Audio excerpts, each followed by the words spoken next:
Bom dia a todos, sejam bem-vindos ao webcast da Centauro, onde discutiremos os resultados do segundo trimestre de 2020. Aqui é o Pedro Zemel, CEO da Centauro. Estou aqui com José Salazar, nosso CFO e IRO, e com Daniel Regensteiner, nosso diretor de tesouraria e relações com investidores. Vamos começar no slide 2. Esse foi o trimestre mais desafiador da história recente da nossa companhia. O resultado do TRI não foi bom, mas graças ao esforço do nosso time, nos adaptamos rapidamente ao novo cenário e conseguimos amenizar os efeitos da pandemia em nosso negócio. Vamos separar a nossa apresentação em 3 partes. Primeiro, atualizar os impactos da crise e o que temos feito para enfrentá-la. Depois, seguiremos para os resultados do primeiro trimestre e, por fim, seguiremos para perguntas e respostas. As perguntas podem ser enviadas por essa plataforma de webcast e serão respondidas após a apresentação. Vou iniciar no slide 3 da apresentação. No último ano, aproximadamente 80% de nossa receita veio de nossas lojas físicas e iniciamos esse segundo trimestre com todas as nossas 211 lojas fechadas. Isso impactou nosso resultado, ainda mais levando em conta que as maiores despesas das lojas, pessoal e ocupação, são majoritariamente fixas. As lojas fechadas também impactam o canal digital, na medida em que impossibilitam as vendas omnichannel. Diante desse cenário, foi necessário reagirmos para mitigar ao máximo os impactos da crise em nosso negócio. Além de adaptar as condições de trabalho de nossos colaboradores para preservar a saúde de todos, também focamos em reduzir despesas fixas e reforçar nossa liquidez. Através de diversas iniciativas, principalmente focadas em pessoal e ocupação, reduzimos nossos custos fixos consideravelmente, mas não o suficiente para absorver uma queda de quase 90% em nossa receita de lojas físicas. Pensando em garantir um nível adequado de liquidez para o momento, tomamos novas linhas de crédito, antecipamos recebíveis e renegociamos prazos de pagamento e recebimento de produto.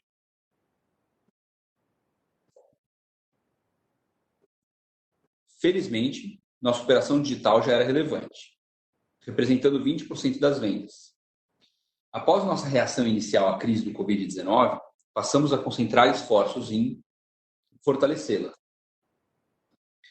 Através de iniciativas como Shadow Stores e Drive-Thru, podemos reativar nossas operações omnichannel mesmo com as lojas fechadas. Além do Omni, aumentamos a participação do app, que já representa mais de 50% das vendas e é um canal importante de fidelização do cliente, com rentabilidade superior aos outros canais, e focamos no crescimento do marketplace, que cresceu cerca de 300% no trimestre. Tudo isso contribuiu para que nosso faturamento digital mais do que dobrasse no trimestre. A partir de abril, acompanhando as decisões das autoridades municipais e estaduais, iniciamos a reabertura de nossas lojas físicas, com todas as precauções de higiene necessárias. Com horários limitados de funcionamento e fluxo reduzido nos shoppings, as vendas em loja ficaram em um nível inferior comparados ao ano passado. Com o passar dos meses, fomos gradualmente abrindo mais lojas e recuperando as vendas. Passamos de 15 lojas abertas em abril, com queda de 67% nas vendas, para 172 lojas abertas em julho, com queda de 41% nas vendas. Em agosto até agora, temos 192 lojas abertas, com queda de 23%. Podemos passar agora para o slide 4. Importante ressaltar que o crescimento do digital não foi o suficiente para compensar a queda nas vendas das lojas e o alto nível de estoque do mercado nos obrigou a trabalhar com margens bem inferiores ao normal. Passo agora a palavra ao Salazar, que entrará em mais detalhes a respeito dos destaques financeiros do trimestre. Obrigado, Pedro, e bom dia a todos. Podemos seguir para o slide 5 da apresentação. Nesse trimestre, também no período comparativo, tivemos alguns efeitos não recorrentes, tanto positivos quanto negativos. Em nosso release, apresentamos uma tabela explicando todos esses efeitos. Todas as explicações que vamos fazer nos próximos slides se referem aos resultados ajustados por esses efeitos não recorrentes e também pelos efeitos do IFRS 16. Nossa receita líquida consolidada reduziu 56% no segundo trimestre e 30% no primeiro semestre, impactada pelo fechamento das lojas, como já explicado pelo Pedro. A receita de lojas caiu 89% no trimestre e 48% no semestre. O desempenho, considerando apenas as lojas abertas, foi de queda de same-store sales de 52% no trimestre e 3,6% no semestre. Como também destacado pelo Pedro, tivemos um bom desempenho da nossa plataforma digital, que no trimestre teve um aumento de receita líquida de 85% e no semestre 50%. O crescimento do GMV foi de 105% no trimestre e 62% no semestre. Seguimos agora para o slide 6 para falar sobre lucro bruto e margem bruta. Reportamos um lucro bruto de R$ 83,5 milhões no trimestre e 329,9 milhões no semestre, uma retração de 69,9% e 39,1% respectivamente. A margem bruta atingiu 34,9% no trimestre e 44,3% no semestre. Os estoques elevados devido à pandemia tornaram o mercado mais promocional e, consequentemente, mais competitivo. Dessa forma, foi necessário adequar nossos preços com um aumento de markdown, diminuindo nossa margem bruta. O markdown também fez-se necessário para a regularidade de nosso estoque, que apresentou envelhecimento causado pela queda brusca de vendas da pandemia. Observamos também um efeito de mix na margem, uma vez que a pandemia levou o nosso consumidor a comprar mais bicicletas e equipamentos, categorias com margem mais baixa. Seguindo para o slide 7, temos nossas despesas operacionais. Houve uma redução nas despesas operacionais de 20,6% no trimestre e de 4,6% no semestre, o que é explicado pelo nosso forte trabalho de contenção de despesas em relação à pandemia, que resultou em uma redução dos nossos custos fixos de aproximadamente 40%. Importante destacar que nossos custos fixos estão associados principalmente ao nosso canal físico. Assim mesmo, com essa redução, ainda observamos uma desalavancagem operacional relevante. Já o canal digital tem despesas principalmente variáveis que aumentaram proporcionalmente ao seu crescimento. Dessa forma, como ocorreu uma forte queda de faturamento no trimestre, as despesas aumentaram como proporção da receita e causaram um impacto negativo em nossa EBITDA, como podemos ver no próximo slide. Agora, no slide 8, temos o EBITDA ajustado de menos 84,9 milhões no trimestre e menos 79,7 milhões no semestre, com uma margem de menos 35,5% e menos 10,7% respectivamente. Como explicado nos slides anteriores, a queda em relação ao ano anterior é explicada pelo aumento do markdown que impactou nossa margem bruta e pela desalavancagem operacional. Passando para o slide 9, temos nosso lucro líquido. Nosso lucro líquido no trimestre foi negativo em 74,4 milhões de reais, ante 40,9 milhões de reais positivos no segundo trimestre de 2019. E o do semestre foi negativo em 78,8 milhões de reais, ante 43,3 milhões de reais positivos no segundo semestre de 2019. Apresentamos na parte inferior do slide o detalhamento da reconciliação de nosso lucro líquido do trimestre, partindo do EBITDA reportado. Podemos passar para o slide 10. Graças às iniciativas tomadas para a preservação de caixa durante a pandemia, mesmo com o EBITDA negativo, geramos caixa no trimestre. O fluxo de caixa operacional do trimestre foi positivo em 71,7 milhões, e o fluxo de caixa de atividade de investimento foi negativo em 21 milhões de reais, resultando em uma geração de caixa de 50,7 milhões de reais. Com o intuito de reforçar nossa posição de caixa, nos preparar para a finalização de nossa transação com a Nike, realizamos o follow-on e captamos novas dívidas esse trimestre. Assim, nosso fluxo de caixa de financiamentos foi positivo em 931,2 milhões de reais e terminamos o trimestre com uma posição de caixa de aproximadamente 1,3 bilhões de reais. Abrimos agora para perguntas que podem ser enviadas diretamente na plataforma do webcast. Só um minutinho, por favor, para a gente conseguir atualizar aqui as perguntas. A gente começou a baixar aqui as perguntas, peço desculpas pelo atraso, agora começaram a aparecer. Vou ler a primeira nossa aqui, do Matheus Moura da Rix. Vocês podem comentar um pouco sobre como está o desempenho dos canais digitais, Pay, Marketplace, nesses meses de julho e agosto? Sofreu alguma mudança no ritmo das aberturas de lojas? Obrigado, Matheus, pela pergunta. A gente vê o nosso canal digital mantendo a mesma toada de crescimento nos últimos meses da que a gente viu no segundo trimestre, ou mais para o final do segundo trimestre. A gente conseguiu acertar a operação a partir do momento que a gente tem as lojas disponíveis como shadow stores e também agora funcionando efetivamente, e também em função de uma redução na margem bruta e dos nossos esforços para acelerar o canal aplicativo, etc., essas ferramentas continuam disponíveis. E apesar das lojas estarem abrindo e das vendas nas lojas estarem melhorando significativamente semana após semana, o canal digital não desacelerou. Então, não vemos nenhuma mudança, não. Agora, apareceram várias perguntas aqui, eu vou até a próxima. Pergunta da Irma, da Goldman Sachs. Bom dia, 2 perguntas, por favor. 1. Como vocês estão vendo a normalização dos estoques e chegada de novas coleções? 2. Poderiam nos atualizar sobre as conversas com shoppings em relação aos contratos de aluguel nos shoppings que reabriram? Obrigado, Irma, pelas perguntas. A primeira, eu acho que sem dúvida tem uma desorganização num fluxo que normalmente é muito constante, né? Então, a gente voltou, obviamente, a receber produto e a distribuir produto para a loja e etc. O que tá acontecendo é que a indústria como um todo está se organizando para um excesso de estoque que foi gerado pela má performance quando as lojas físicas estavam fechadas, né? As da Centauro e outras. E o que isso vai implicar, possivelmente, é numa importação menor no futuro, possivelmente em holiday, né? Mais concentrada somente nas inovações. É como se a gente pulasse uma entrada. Então, acho que no final isso vai se equilibrar com um potencial choque de oferta que teria pelas fábricas que ficaram paradas em outros lugares, na Ásia, etc. Então, acho que as coisas estão...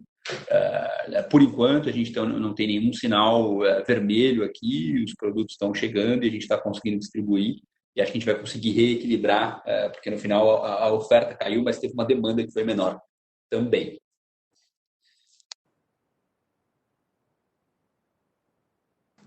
Vou para a segunda parte aqui. Poderiam nos atualizar sobre as conversas com shoppings em relação aos contratos de aluguel nos shoppings que abriram? Essas conversas estão acontecendo caso a caso. Acho que no momento da pandemia e quando as lojas ficaram fechadas, os shoppings foram parceiros, né? A maior parte dos grupos foram parceiros e construtivos na direção de encontrar uma solução para um problema que não tinha sido causado nem por um nem por outro, mas que acarretou num fluxo muito menor.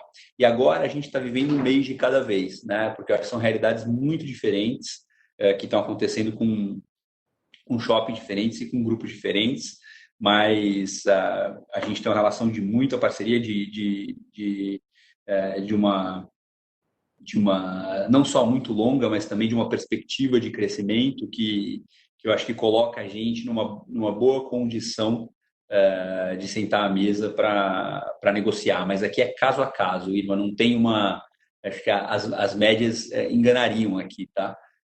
O que eu posso dizer é que os shoppings estão sendo, em sua grande maioria, os grupos de empreendedores de shopping estão sendo consistentes nas negociações. Tá tendo bastante perguntas sobre margens, né? O Thiago Matera, o Eric Hwang. Então, a gente vai... o Pedro já endereçou alguma parte disso, né? Basicamente, a pergunta é o cenário de recomposição de margens daqui para frente, né? Então, como o Pedro falou, o mercado está ainda um pouco desorganizado, todo mundo bastante estocado, tendo que sacrificar margem para exatamente vender esse estoque, adequar o tamanho do estoque. Então, de uma maneira geral, a gente acredita que essa recomposição de margem ela vai acontecer ao longo desses próximos meses. estando normalizado no final do ano, quando chegar a temporada de Natal e de Black Friday, né? Então, aí, a partir do ano que vem, a gente acredita que o mercado vai voltar ao equilíbrio. Obviamente que isso daí vai sendo gradual, né? A gente vai tendo uma recomposição, a gente acredita que vai ter uma recomposição dessa margem ao longo do semestre para chegar num patamar mais adequado no início do ano que vem. Foi feita também uma pergunta a respeito do... Só complementar da Márcia Salazar, antes de você ir para o próximo, e só complementando, acho que assim, de fato foram alguns efeitos, né? E o Salazar comentou isso, mas só para talvez pontuar, quer dizer, a gente tem um mercado mais competitivo, a gente tem um excesso de estoque também para a gente, porque a gente estava a companhia estava crescendo 20% ano contra ano e a gente estava com estoque para crescer e de repente as lojas fecharam e a venda caiu. Então, a gente também tem que fazer um reequilíbrio para não deixar esse estoque envelhecer. E, por fim, tem uma diferença de mix que aconteceu aqui nesse período, com equipamentos crescendo e alguns produtos que também tem margem pior. Então, no final, essas três coisas juntas colocaram a gente em situação de margem. A gente está vendo uma recuperação gradual, certo? A margem melhora pouco a pouco e como o Salazar falou, à medida que as novas coleções cheguem, a gente está confiante que a situação se normalize. E foi feita a pergunta pelo Thiago exatamente no ponto que o Pedro comentou aqui, né? A mudança do mix, né? A gente até então tinha basicamente 2% da nossa venda do e-commerce era de equipamentos e bicicletas, já no total. E nesse último trimestre a gente mudou esse patamar de 2% para quase 10%, né? Então, isso daí, sem dúvida nenhuma, tem um peso. A gente acredita que, à medida que as coisas forem voltando ao normal, ele não vai ficar nesse patamar de 10%, porém, sem dúvida, dado aos novos hábitos, a gente acredita que vai melhorar, vai aumentar em relação aos 2% anteriores. Exatamente aonde vai parar, fica difícil da gente dizer, mas com certeza é algo entre esse 2% e 10% aí. E o mix entre canais também, né? Quer dizer, o canal digital tem na última linha a mesma margem, né? A gente quase não separa, mas a margem bruta é menor e, evidentemente, ele está com uma participação muito maior, né? Mas acho que de novo, a gente está vivendo um regime de exceção aqui, né? A gente e o mercado todo. A gente está vivendo uma situação drástica e está todo mundo trabalhando com isso em mente. As coisas vão se normalizar, né? Quando? É a pergunta, mas que elas vão se normalizar, a gente não tem dúvidas. Só para a gente passar aqui para a próxima, um segundinho. Próximo aqui, Lucas Ribeiro, Saga. Bom dia, como a companhia vê o cronograma de abertura e reforma de lojas desse ambiente desafiador para o segundo semestre? A crise, eventualmente provocando a redução na ocupação de alguns shoppings, pode ajudar a companhia na sua busca por novos espaços? Obrigado. Obrigado, Lucas, pela pergunta. A gente, se eu separar aqui um pouco, reforma a gente seguiu fazendo e segue fazendo, a gente tinha várias coisas em curso, a gente reabriu recentemente lojas icônicas da companhia, grandes, como Natal, Recife, e outras. A gente seguiu fazendo reforma, a gente, inclusive, a partir do momento que a gente estava mais seguro do caixa, a gente fez reformas aproveitando a menor venda ou as lojas fechadas. E o cenário de abertura, eu acho que é um misto, né? A gente continua otimista no médio prazo, mas evidentemente no curto prazo são dois fatores que se equilibram aqui, né? Um a gente tem menos certeza das receitas no curto prazo, né? Quer dizer, de quanto vão vender, especialmente equipamentos menos consolidados, né? Shoppings menos consolidados, e isso a gente está sendo bastante conservador nas nossas contas de receita, e como a gente precisa ter um retorno para abrir as lojas, isso pode adiar algumas aberturas, né?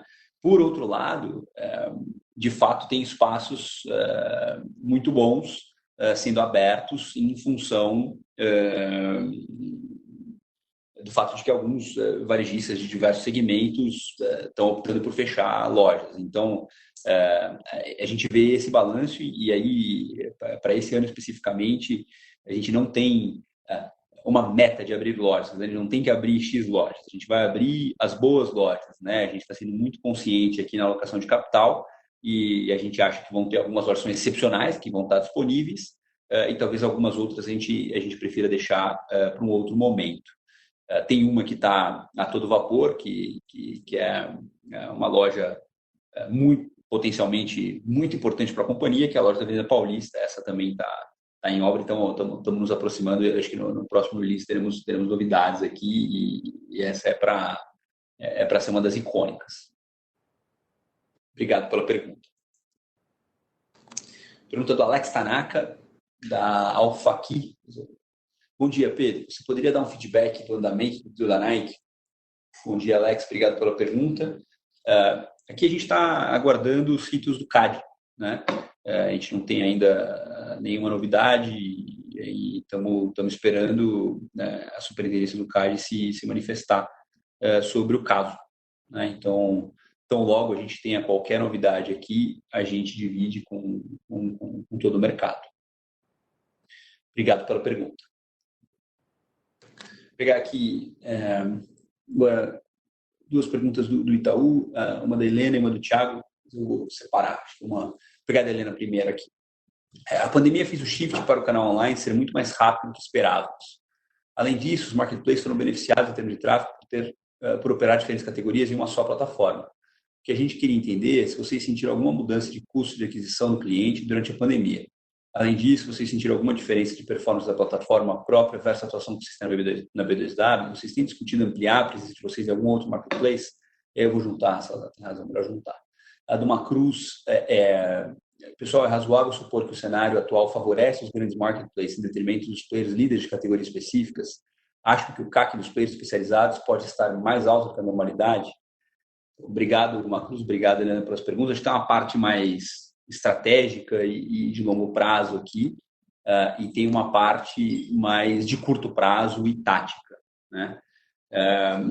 Pensando em estratégia de longo prazo, eu acho que são dois plays muito diferentes, né? E que vão conviver, né? Um play de uma plataforma estilo loja de tudo, né? Tentando fazer um play de conveniência, serviço, entrega, né? Conveniência e transacional, né? Vendendo tudo que alguém precisar e, enfim, transacionando, né? E no Brasil tem diversos players super qualificados nesse ramo, né?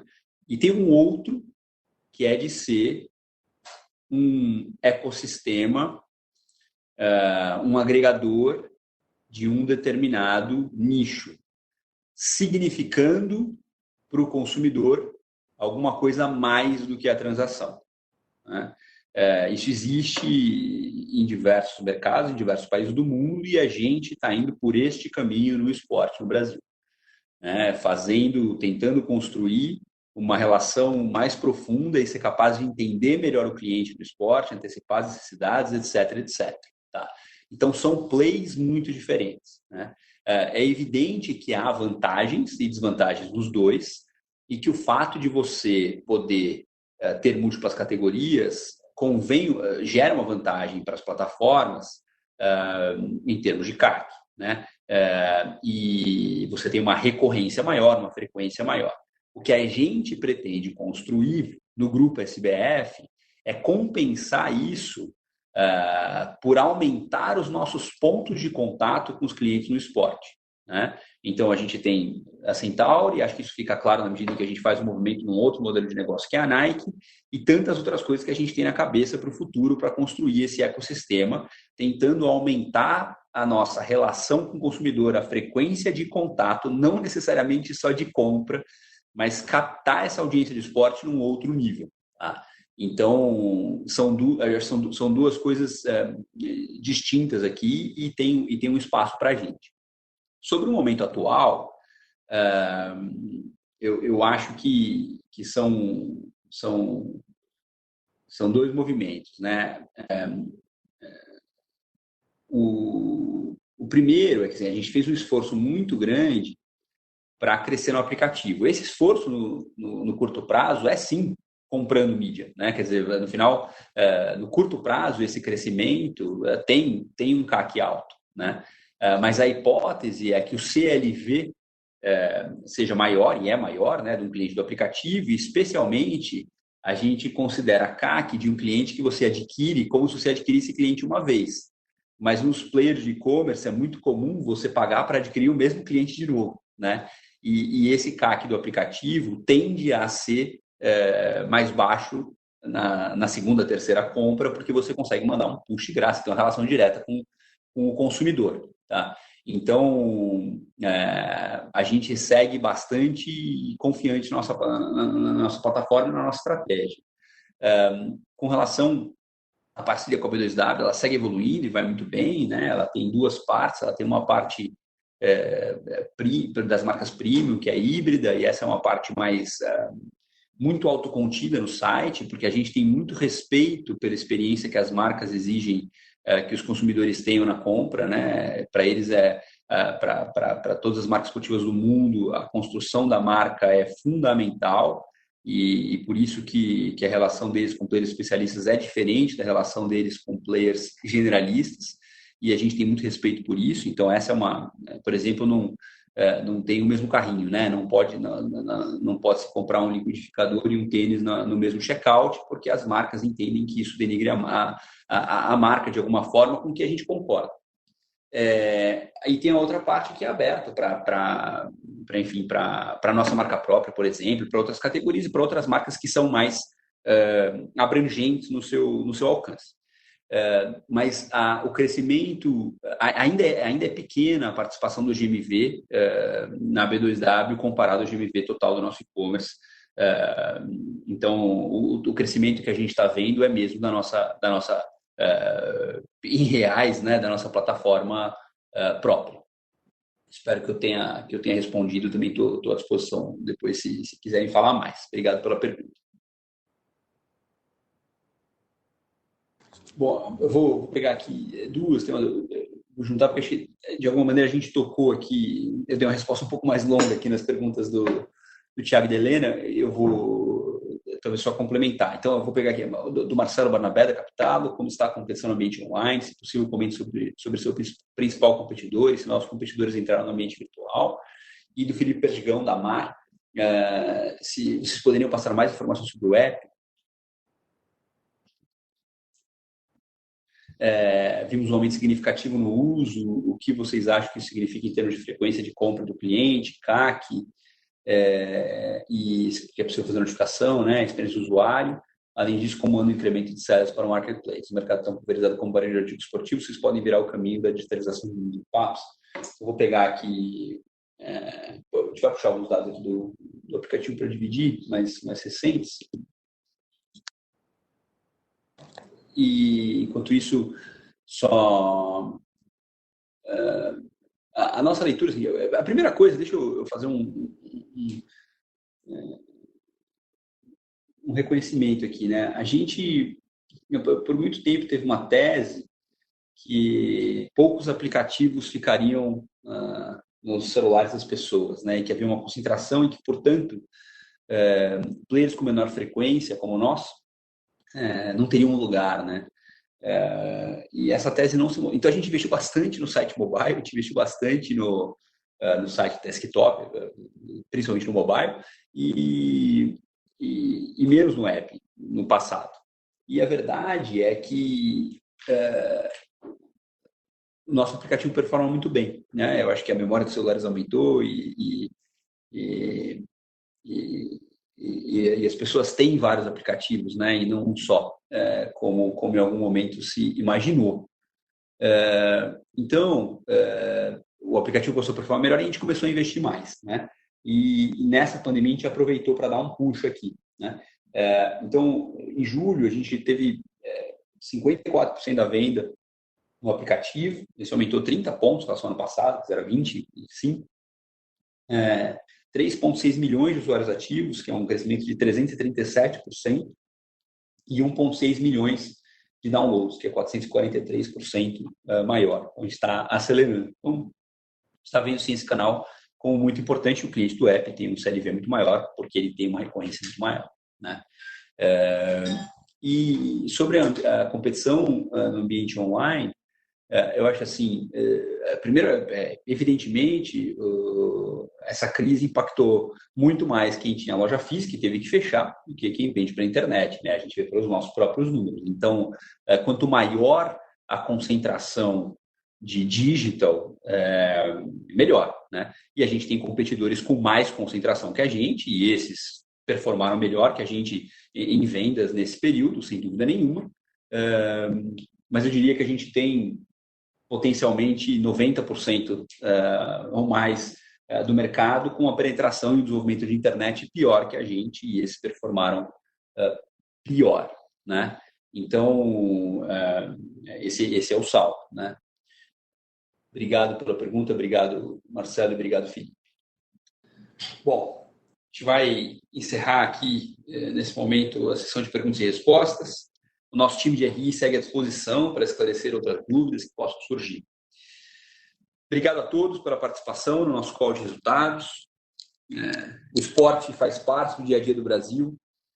Sempre tivemos essa convicção, mas a pandemia deixou isso ainda mais claro. Mesmo durante esse segundo trimestre, o auge da pandemia até aqui, as pessoas continuaram mantendo o esporte em suas vidas. Os hábitos mudaram, as práticas esportivas mudaram, mas a vontade de fazer esporte continuou. Graças à nossa estrutura Omnichannel, podemos continuar atendendo essa demanda. Temos muito orgulho do nosso time, que mesmo durante esse momento delicado de suas vidas, trabalhou duro para nos tornar mais eficientes. Temos orgulho do apoio que, mesmo nesse período, o time e a Centauro deram para os projetos do Transforma, nossa iniciativa de apoio a ONGs que mudam o mundo através do esporte. O resultado financeiro desse trimestre não foi bom, e nem poderia, considerando a importância das lojas físicas para o nosso resultado. Ainda assim, nesse cenário desafiador, pudemos limitar a perda econômica, gerando caixa na operação e na companhia, e dobrar a receita de nosso canal digital, que já era relevante. Sabemos dos desafios do curto prazo, mas estamos animados com o futuro. Vamos recuperar pouco a pouco a receita de nossas lojas. E vamos trabalhar duro para avançar na construção do ecossistema de esporte no Brasil. Obrigado a todos pela participação e pelo interesse no Grupo SBF. Tenham todos um bom dia e até a próxima.